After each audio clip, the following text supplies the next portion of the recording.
What's up, guys? It's that Pentagon. I'm here again with another video, and today we're going to be looking at the island raid that's kind of started. By the time this video is out, it's probably started. But I wanted to just talk about it a bit because I was like, you know what, might as well. I know I did another video where I was talking about how I wasn't going to do many videos on like reviews, which I still stand by. And I mean, obviously the matchup here this time around isn't as, I would say, crazy. I did think G1 was a little bit interesting, how it was arranged and stuff. I will say generally I think the matchmaking is already pretty bad, but I don't know if this one's worse, the current matching with like across the like island raids and stuff. But I don't know if it's worse right now or if I am just tripping and it's always been this bad, which, realistically, it might have always been this bad.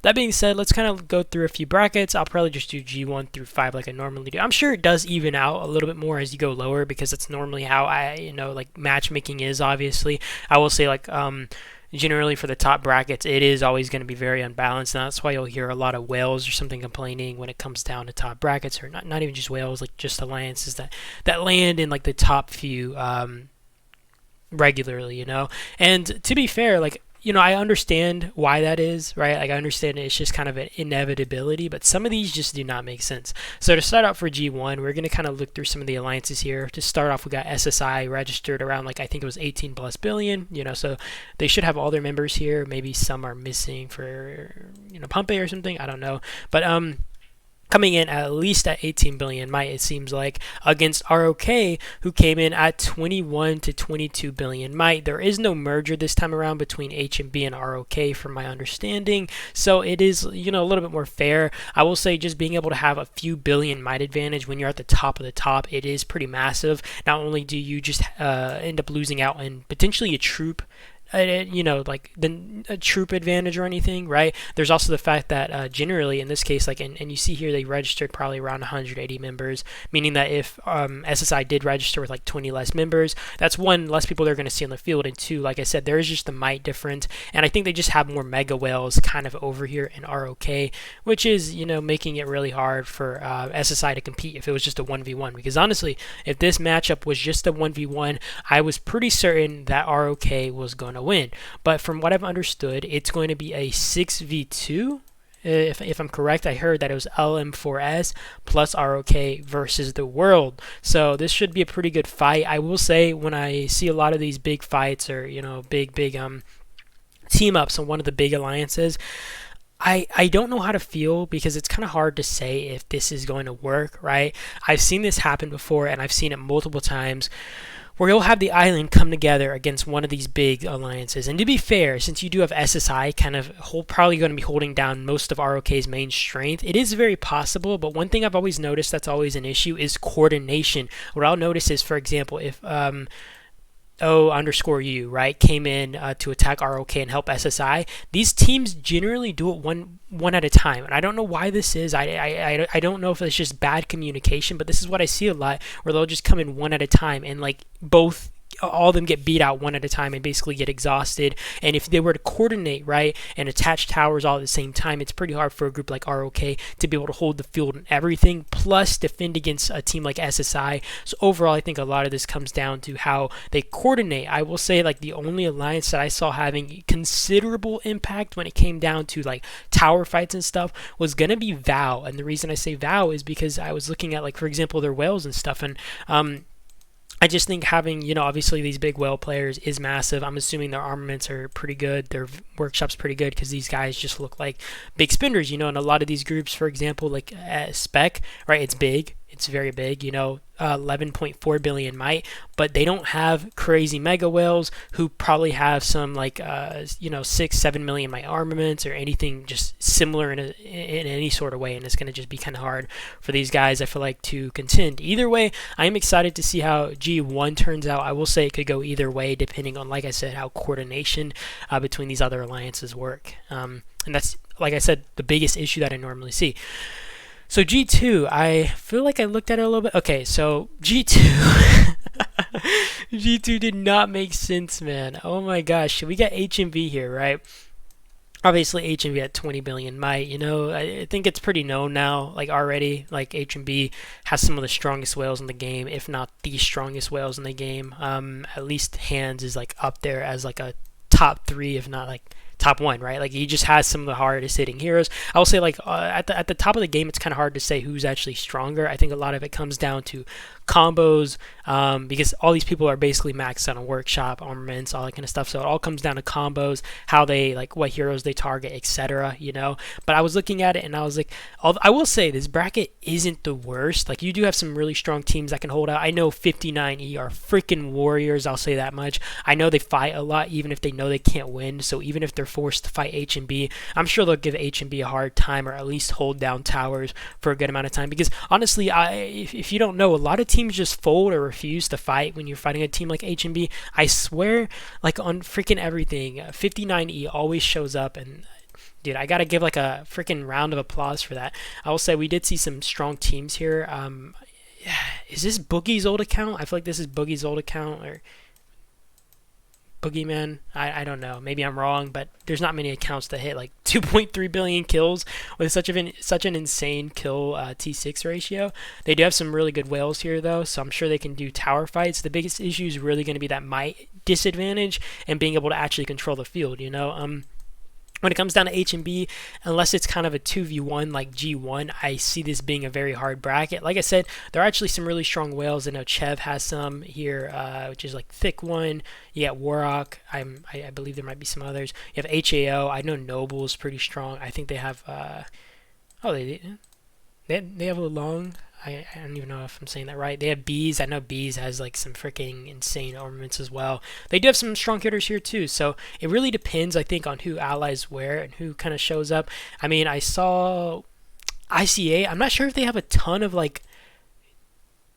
big guys, right? Like I said, it really comes down to this is going to suck on the field. Like I think these teams are going to suck on they're going to struggle on the field. You know, there's just too many T6 and too many strong whales in H&B. That being said, like I think an actual 2v6 is actually really doable here. I mean, you even have Captain Tony and the Shy. I mean, like I said, I think H&B is going to be able to hold their own, but if it does come down to like a 2v6, like let's say G3R is maybe with H&B, because I think G3R is maybe the weaker team here, just lacking like whales, right? That, or it's like 59E. I think it's possible to kind of hold their ground, but honestly, I'm still going to lean in H&B's direction on, them winning this. G3. So G3, I think this one's actually a little bit more balanced. You have Hats here, who's at 10 billion might. They do have some pretty strong whales here. They have Gummo. He's a beast. I think there's some of these other guys are really strong too. I think this is Darth Vader. He's also pretty strong. They do have some good T6 there though. You have SMHS. Did SMHS have any mega whales? No, I know they have this guy, but I don't know how big of a fighter or anything he is, or how active he is. They do have Avis here. Avis should be pretty strong. Yeah, they have some pretty strong whales as well. Thing is, and then there's Apex, obviously. So, you got Save Me, you got Danny, you got all these type of guys, and they all have like pretty insane armaments. I think like if it comes down to a tower game, it's just gonna suck, especially getting spread out. I mean, you even have Mr. Specky here. I've seen a lot of the armaments out from these guys, and a lot of these guys are just heavy hitters, but against like the top whales in the game, it's kind of hard to say how that would turn out. I mean, I lost here as well. NVR, like all these teams have really strong whales, but dude, it's just hard to beat some of these peak players. I don't. Honestly, I put my bets either on Hats or Apex winning this, and if they end up allying together, I think this island is honestly GG's, if I'm going to be completely fair. G4 is actually my island, and I am pretty certain we're going to lose this one because you have Evil here at 13 billion might, you have UOD here at 13 billion might, and frankly, UOD, I mean, Evil's also strong, but UOD have some absolute monsters. Like these guys always freaking random port and just camp you, and I can already feel it. I can already feel them sitting by my helipad just laughing at us. Like, look at all these 1 billion kill players, dude. This is insane. But I can already see it coming. I can already see this being devastating for us. And I think it's them and Boo. So you have all three of these kind of working together. I will say Boo is probably the weak link here, just given they don't really have whales right now. And then it's going to be a 5v3 in this case. Even then, I don't honestly see us winning here. I know that SCS doesn't have any whales to be able to compete. You know, when it comes down to like tower fights, when it comes down to field fights, probably going to get crushed in the field. Same with us. We do have Big Daddy with us right now, so tower fights are possible, maybe holding 1 or 2 towers at best, but I don't see us really being able to compete, especially in the field. You know, like I said, these guys are just big whales. They're insane fighters. Their bags are limitless. I mean, you have another team here. I think they're also just lacking crazy whales who can kind of hold down towers and stuff. It's just, you know, it's kind of a sucky predicament. I mean, you have ISO. Why did I say it like that? Ice Zero, whatever. I know they have some strong heroes here, like at least like a 5 million plus might, but it's just not enough, right? You have HLUN, and this is probably the strongest group that's going to be opposing the Evil and UOD Force and whatnot, because you have Toto here, and Toto is an absolute beast. This dude's workshop is maxed out. I'm pretty sure his armaments are as maxed out as you can get them, and his gear obviously is also maxed out on his profile. Toto, when it comes down to him, tower fights and stuff, he might be able to, you know, have his team contending. Obviously it depends on his activity, but I am pretty certain that we're going to lose this. We are still going to try to have some fun with this this island, but I am pretty certain this is a no bueno, okay? And to finish this off, we're going to be looking at G5. So I think I checked this out shortly. This one's not the worst one. I will say we have PLW, and you know, if you guys don't know, PLW is from Region 4. You have Nam here. You do have some other really big fighters from Region 4 as well here, kind of just jacked up in PLW. And honestly, this was a pretty good matchup for them. You do have Rip in the corner. Rip, I think, lacking, you know, obviously whales who can kind of hold down these towers. I'm sure they can hold their own. It's just kind of like I say this every time, but without that one mega whale to even just hold down one tower, you're going to be getting screwed. You know, if you don't have, like, for example, 6 million might heroes, and then you're getting slammed by like a 6-7 million might hero, and I mean, obviously, like, now there's much more that comes into play, like workshop. You know, if you're not maxing out your workshop and you're fighting people with like maxed out range or something like that, and obviously there's like parts on your gear. I mean, I know this plays a lot less of a role these days, but people still forget that these do have some pretty significant stats overall. You know, when you're fighting someone with like maxed out parts and stuff, and your parts are all blue, green, or whatever the case, or like purple, I don't think that's going to fare super well. I mean, obviously the stat gap isn't too big between them. I think it's like pretty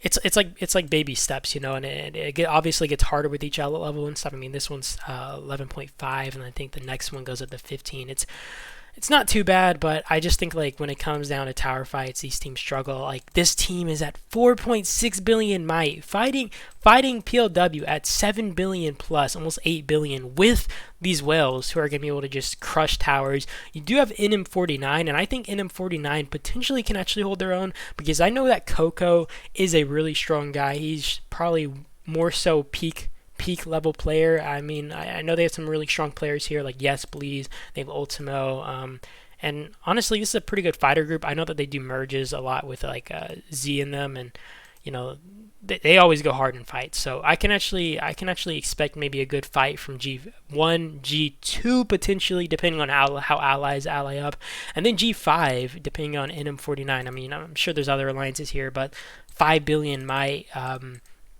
They do have some whales here. Actually, I'm familiar with Uncle Tom. I fought him myself, but I don't know how active he is. I think his activity might be an issue.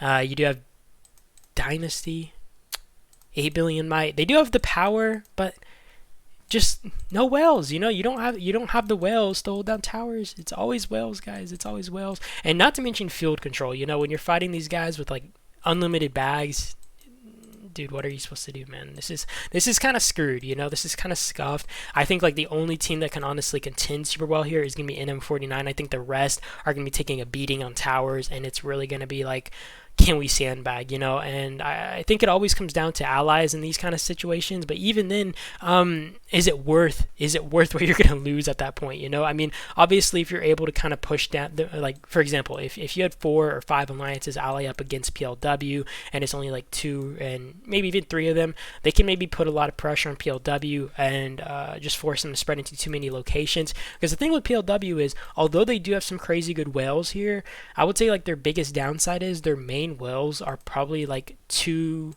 or so players, so holding down multiple towers will start to get hard, and if they get pressured from too many sides, it'll maybe become an issue. I mean, this also does depend on a lot of these teams being able to hold out, so the other teams are able to kind of put pressure, right? Because the PLW, for example, is at the 7, and then you have NM49 at the 7 pushing them right here, right? If you have TMSP, right, kind of coming down here and trying to push them from behind. If NM49 gets their tower burnt, what real use is NM49's placement here if they're not able to kind of give TMSP wiggle room, to be able to pressure them from behind and hit into their weaker garrison captains? I mean, in this case, I'm sure PLW would try to just dispatch TMSP as soon as possible and just leave NM49 sieging on their towers. But you guys get my point, right? I think a lot of this comes down to teamwork and stuff, and even then you're going to be paying a really, really big cost. That being said, I do appreciate you guys for watching as always. I hope you guys did enjoy the video. You guys let me know what you guys think if your matchup was really bad this time around, and I do appreciate you guys as always for watching. Hope you guys did enjoy, and yeah, that's about it. Peace out.